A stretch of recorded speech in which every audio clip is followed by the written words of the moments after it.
विरुद्ध। सुल्तान की उपाधि धारण करने वाला प्रथम शासक कौन था? महमूद गजनी था। अल-बरूनी, फिरदौसी, कुतबी तथा फर्रुखी किसके दरबारी कवि थे? महमूद गजनी के दरबारी कवि थे। महमूद गजनी की मृत्यु कब हुई थी? 1030 ईस्वी। शहाबुद्दीन मोहम्मद गोरी ने भारत पर पहला आक्रमण कब किया था? 1175 ईस्वी में। 1191 ईस्वी में तराइन का प्रथम युद्ध किसके बीच चलाया गया था? शहाबुद्दीन मोहम्मद गोरी तथा पृथ्वीराज चौहान के बीच में हुआ था प्रथम युद्ध। इसमें पृथ्वीराज चौहान की जीत। तराइन के प्रथम युद्ध में किसकी पराजय हुई थी? अभी बताया। विजय हुई थी पृथ्वीराज चौहान की और पराजय हुई थी मोहम्मद गोरी। मोहम्मद गोरी तथा पृथ्वीराज चौहान के बीच तराइन का द्वितीय युद्ध। तराइन के द्वितीय युद्ध में किसकी पराजय हुई थी? पृथ्वीराज चौहान इसमें हारा था और मोहम्मद गोरी जीत गया। 1194 ईस्वी में चंदावत का युद्ध किसके बीच लड़ा गया था? मोहम्मद गोरी तथा राजा जयचंद के बीच में। मोहम्मद गोरी की मृत्यु कब हुई थी? 1206 ईस्वी में। कुतुबुद्दीन ऐबक कौन था? मोहम्मद गोरी का गुलाम था। 1206 ईस्वी में गुलाम की किसने की थी? कुतुबुद्दीन। दिल्ली स्थित कुतुब मीनार की किसने रखी थी? कुतुबुद्दीन ऐबक ने। कुतुब मीनार का निर्माण कार्य किसने पूरा करवाया? इल्तुतमिश। कुतुबुद्दीन ऐबक द्वारा निर्मित 2.5 दिन का झोपड़ा किस शहर में स्थित है? अजमेर में। दिल्ली के कुवत उल इस्लाम मस्जिद का निर्माण किसने करवाया था? कुतुबुद्दीन ऐबक ने। नालंदा विश्वविद्यालय को किसने ध्वस्त किया था? बख्तियार खिलजी ने। लाख बख्श यानी लाखों का दान देने वाला के नाम से किसे जाना जाता है? कुतुबुद्दीन ऐबक को। बख्तियार खिलजी कौन था? कुतुबुद्दीन ऐबक का सेनापति था। 1210 ईस्वी में चौगान खेलते समय घोड़े से गिरकर किसकी मृत्यु हुई थी? कुतुबुद्दीन ऐबक की मृत्यु।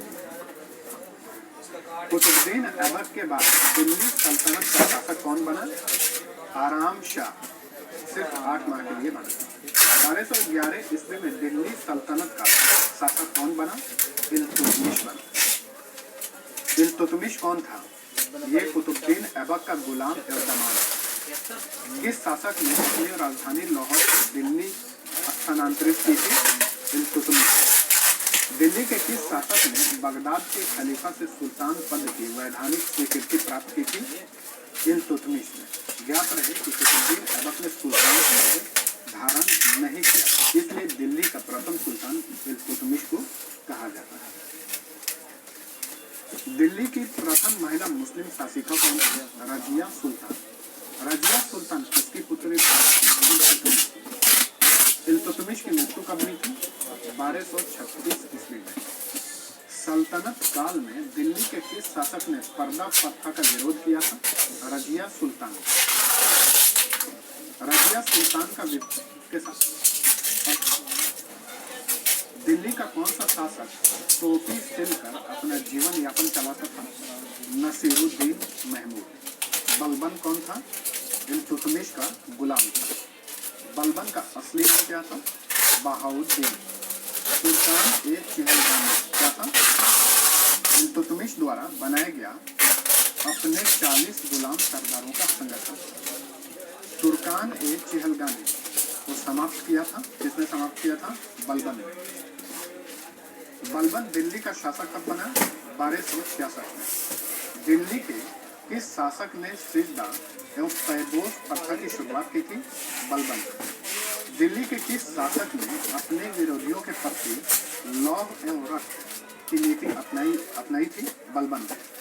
बलबन द्वारा शुरू किया गया नवरोज क्या था? ये फारसी रीति रिवाज पर आधारित एक उत्सव था। नवरोज। किसने की उपाधि प्रदान की थी? नसीरुद्दीन महमूद ने। कौन सा कवि बलबन के बाद अलाउद्दीन खिलजी का दरबारी कवि हुआ? अमीर खुसरो। किसने अमीर खुसरो की शायरी से प्रसन्न होकर उन्हें मुल्क शुआरा यानी राष्ट्र कवि घोषित किया था? कैकूबाद में। गुलाम वंश का अंतिम शासक कौन था? शैमुद्दीन तैमूर। खिलजी वंश की स्थापना किसने की थी? जलालुद्दीन फिरोज खिलजी। जलालुद्दीन फिरोज खिलजी ने किस शहर को अपना राजधानी बनाया? किलो खरीद।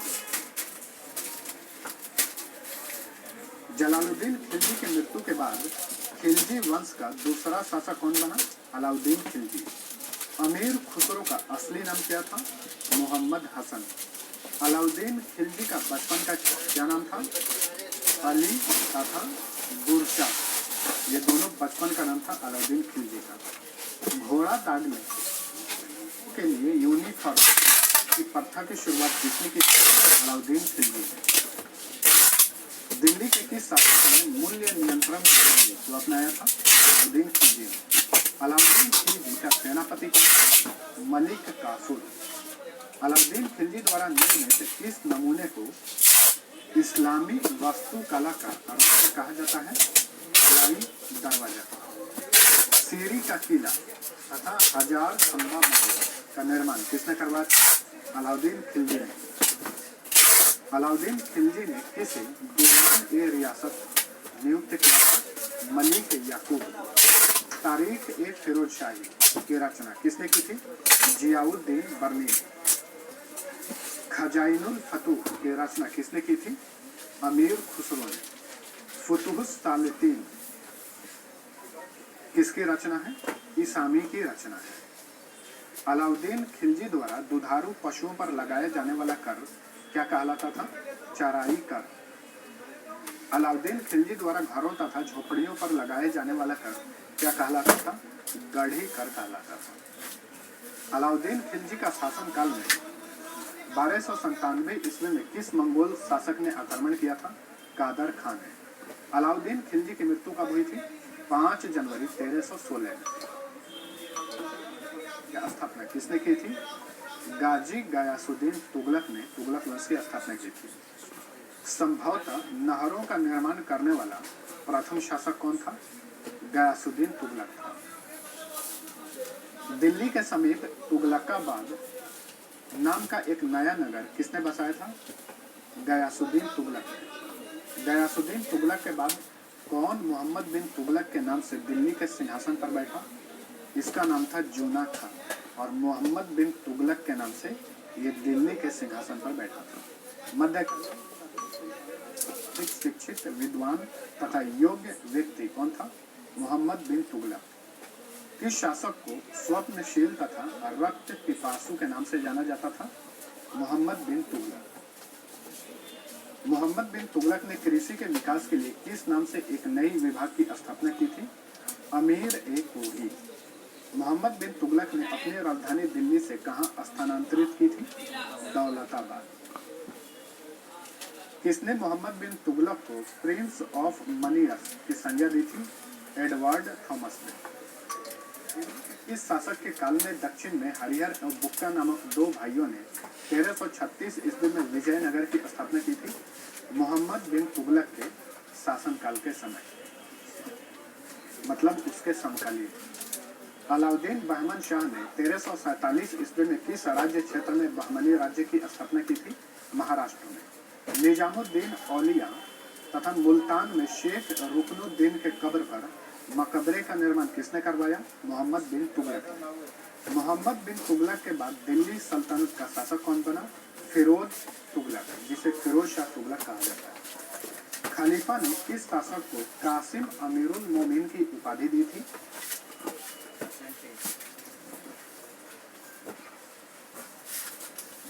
बोल देगा।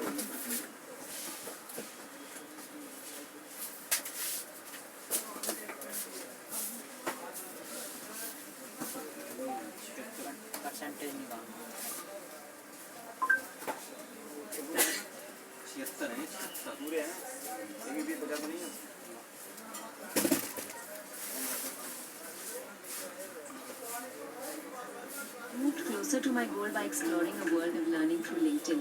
Take your next step with LinkedIn. 15 second में बनाइए अपनी WhatsApp दुकान एकदम फ्री में और सामान बेचिए ऑनलाइन। पहले अपने स्टोर को रजिस्टर करें और उसका कैटलॉग बनाएं। Customers multiple. हेलो फ्रेंड्स, एक बार फिर से आपका स्वागत है मेरे YouTube चैनल में। और आज का जो हमारा वीडियो लेक्चर है वो है परसेंटेज के ऊपर, यानी प्रतिशत के ऊपर। इस वीडियो में आपको बताऊंगा कि परसेंटेज क्या है, परसेंटेज कैसे निकालते हैं, और परसेंटेज निकालते समय हमें किन किन बातों का विशेष तौर पे ध्यान रखना चाहिए ताकि हमसे प्रतिशत निकालते समय कोई गलती ना हो जाए। तो चलिए स्टार्ट करते हैं। अगर आपने मेरे चैनल को अब तक सब्सक्राइब नहीं किया है तो प्लीज़ सब्सक्राइब कर लीजिए और एक छोटा सा बेल आइकन आएगा, उस पर भी आप क्लिक कर लीजिए ताकि इस चैनल के सारे वीडियो अपडेट्स आपको मिलते रहें। तो चलिए आज की क्लास स्टार्ट करते हैं। तो सबसे पहले हमें ये समझना होगा कि परसेंटेज क्या होती है। तो परसेंटेज क्या होता है कि किसी भी संख्या का बेस हमें 100 रखकर उसकी गणना करनी होती है, यानी कि हमें उसका बेस 100 रखना होता है। इसको आप ऐसे भी समझ सकते हो कि किसी भी संख्या को आप 100 मान लो, चाहे वो 100 हो, 200 हो, 500, 1000, कोई सी भी संख्या हो उसे हम 100 मान लें और फिर जो गणना करेंगे वो परसेंटेज कहलाएगी उसकी। ठीक है, और ये जो निशान आपको दिखाया गया है ये है परसेंटेज का सिंबल। तो ये निशान परसेंटेज का है, इस निशान से परसेंटेज अपने आप में कोई एक संख्या नहीं होती। जैसे मान लीजिए मैंने कहा 10%, तो जो 10 लिखा गया है वो कोई अपने आप में संख्या नहीं है, वो एक इशारा है।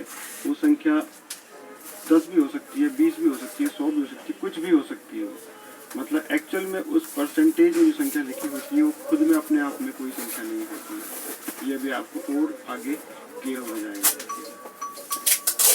लीजिए 50 है, 50% का मतलब ये नहीं है कि ये 50 है। इसका मतलब जो संख्या उसने दे रखी है उसका आधा। अगर हमने पूरी संख्या को 100 मान लिया है तो 50 उसका आधा हुआ। इसका मतलब वो संख्या जो उसने बताई है उसका आधा 50%।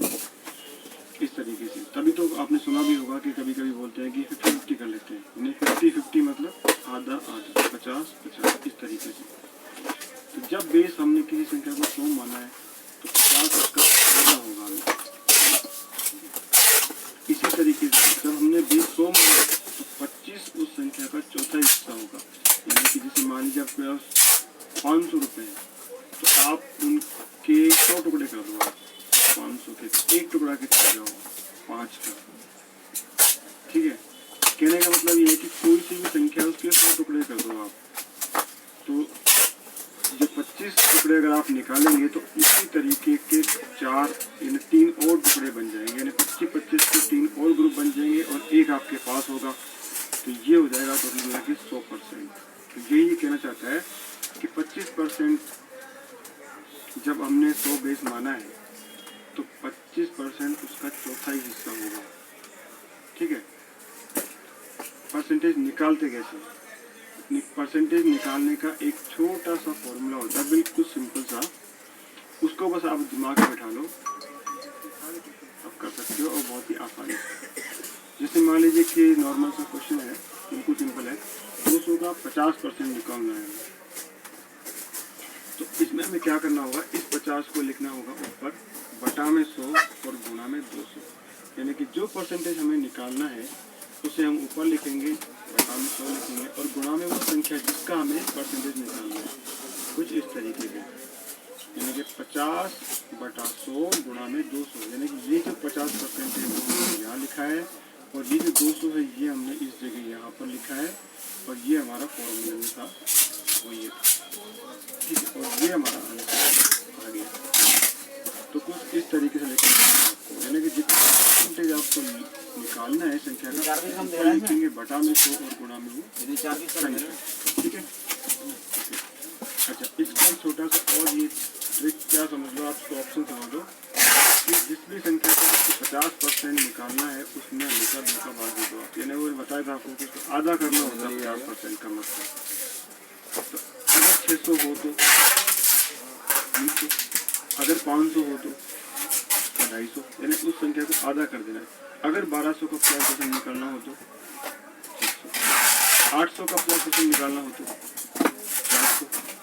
ठीक है, उस संख्या को आधा कर देना है। अब 800 का 25% निकालना। ठीक है, 25% मैंने आपको पहले बताया था कि चौथा हिस्सा होता है। तो इस 800 के आप 4 टुकड़े कर दो तो जो एक टुकड़ा बचेगा आपके पास वो होगा उसका 25%। ठीक है, अब फॉर्मूले फॉर्मूले से निकालेंगे तो 25 ऊपर लिखेंगे, 100 को नीचे लिखेंगे, गुना में 8 यानी कि अभी 25 हमने यहाँ लिखा था,